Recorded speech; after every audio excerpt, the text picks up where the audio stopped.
High. দিনটা ছিল বাসন্তী পুজোর নবমীর রাত। ঘুরতে বের হবো বলে কোনো প্ল্যানিংই ছিল না। সন্ধ্যার সময় এমনি শুয়েই ছিলাম। বিরাট কাজ থেকে ফিরে বলল, চলো একটু ঘুরে আসি। কোথায়, কি, কিছুই বললো না।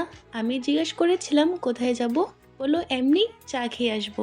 চা খেতে যাব শুনে কোনো তামঝাম করিনি, একদম সাদামাটাভাবে রেডি হয়ে গেছি। ঘর থেকে বের হয়ে গেছি আর এদিকে দেখলাম জিগজ্যাগ রোডের মায়ের মন্দিরে সুন্দর প্যান্ডেল করা আর অনেক ঢোল বাজছে। বিরাট বলল, এই দিক দিয়ে যাচ্ছি যখন, চলো প্যান্ডেলে ঢুকে মায়ের মুখটা একবার দর্শন করে নি। আমিও আর না করিনি, সোজা চলে গেছি আর মায়ের মুখটা স্কুটিতে বসেই দেখলাম। তবে মায়ের মুখটা কিন্তু নেমে সামনে থেকে দেখার ইচ্ছা ছিল, সেটা আর হলো না। তবে এই স্কুটিতে বসে মায়ের মুখটা যতটুকু দেখতে পেয়েছি এতটুকুই আমি সন্তুষ্ট। প্যান্ডেল ক্রস করতে না করতে দেখলাম এখানে প্রসাদ খাওয়ানো হচ্ছে, আর আমি মনে করেছিলাম খিচুড়ি প্রসাদ। আর আমি আর বিরাট এভাবে দাঁড়িয়ে খিচুড়ি প্রসাদ খেতে খুব ভালোবাসি, তাই বিরাট আমাকে জিজ্ঞাসা করলো নামবে।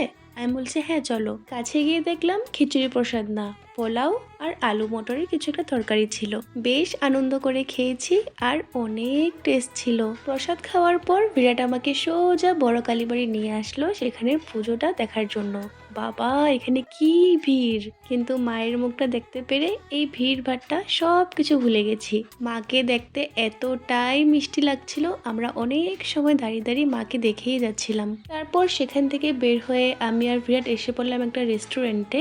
সেখানে বিরাট অর্ডার করলো নিজের জন্য চিকেন রোল আর আমার জন্য চিকেন চাউমিন। তার সাথে আমার আর বিরাটের লুডো খেলা। এই কয়েকদিন ধরে আমার আর বিরাটের খুব লুডো খেলার নেশা হয়েছে। একটু ফ্রি টাইম পেলেই আমরা শুধু লুডো খেলি। সারা দিনে ওর আর আমার 6-7টা ম্যাচ তো খেলাই হয়। আর জানো, বেশিরভাগ সময় আমিই হারতে থাকি আর তখন আমার খুব রাগ হয়। কিন্তু পরে ভাবি, রাগ হয় কি আছে, খেলার মধ্যে তো হার জিত আছেই। কিন্তু আমাদের খেলাটা ওরকম মতো কোনো খেলা না যে আমাকে জিততেই হবে বা ওকে হারতেই হবে। কিন্তু এই সময়গুলো না আমরা খুব মজা করে পার করি। খেলার মাঝখানে মাঝখানে কিন্তু আমরা আমাদের খাওয়াটাও চালিয়ে যাচ্ছি। মানে ও আমাকে ওর থেকে রোল খাইয়ে দিচ্ছে, আমি আমার থেকে ওকে চাউমিন খাইয়ে দিচ্ছি। আমি রোল আর চাউমিন খেয়ে যা বুঝলাম, চাউমিনটা থেকে কিন্তু রোলটাই বেশি ভালো ছিল। তাই ওকে আমি বললাম আমার জন্য একটা চিকেন রোল প্যাক করে নেবে, আমি বাড়ি গিয়ে খাবো। আর ও কিন্তু সেটা করেছে।